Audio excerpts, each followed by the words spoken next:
भी कुछ करना चाहिए। आपका सही कह रहे हैं आप। विपिन शर्मा मैं मेरे इसमें साथ बात मौजूद है। जोड़ूंगा विपिन मनोज जी। जी, अभी रजनीश जी कह रहे थे कि साहब देखिए सरकार ने बहुत काफी कुछ झेला और शुरुआती दौर में पैसे नहीं बढ़ाए, एक्स्ट्रा ड्यूटी घसा दी।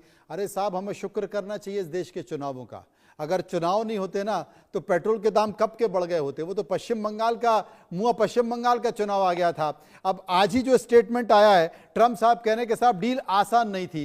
अरे अगर अमेरिका में भी अगर मध्यावधि चुनाव नहीं आ रहे होते, मिड टर्म पोल नहीं आ गए होते, तो वाकई ये डील बड़ी मुश्किल हो जाती और शायद इसे और खींचने की कोशिश करना पड़ता। विपिन जी, मैं आपके साथ पूरी तरह इत्तेफाक रखता हूं।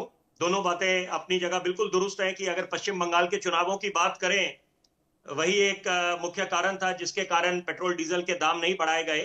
और वो अलग बात है कि चुनावों के बाद जो इसमें बढ़ोतरी देखने को मिली। लेकिन अच्छी बात है कि यहाँ पर अब वहां पर, क्योंकि अमेरिका में भी हालात सामान्य नहीं है इस समय, जो विरोध का सामना डोनाल्ड ट्रंप को करना पड़ा है, वो भले ही भांति वो ही जानते हैं या उनके जितने समर्थक हैं, सलाहकार हैं, कि इस समय जो घमासान मचा हुआ है और अर्थव्यवस्था को खास तौर पे अगर बोला जाए कि इस समय किस तरह से उस पर असर पड़ा है, तो यहां पर अभी अगर हम हिंदुस्तान की बात करते हैं, देखिए एक तो है जो टैक्स फ्लेक्सिबिलिटी हुई है, जिसने कुशन का काम करा है। जो वॉलेटिलिटी तेलों के दाम में थी तो उसको कंट्रोल करने का काम करा, और साथ में जो ऑयल कंपनीज थे उन्होंने एब्जॉर्ब करे लॉसेस।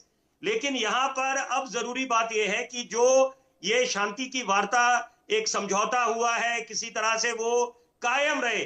और देखिए ये दोनों मुल्क समझते हैं, ईरान की बात करें, अमेरिका की बात करें, क्योंकि यहां पर जो नुकसान हुआ है, बहुत आसान होता है कि आप ठीकरा फोड़ दें इसराइल पे।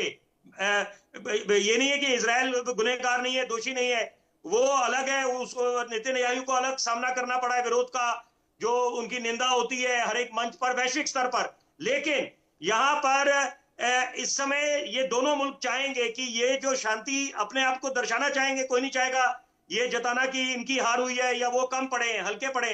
लेकिन इस समय ये दोनों के लिए हित की बात है और ये भली भांति समझ रहे हैं ईरान। वो भले ही ईरान दर्शाना चाह रहा है कि ये एक नया सुपर पावर बन के उभरा है, लेकिन सबको पता है, समझने वाले सब समझते हैं कि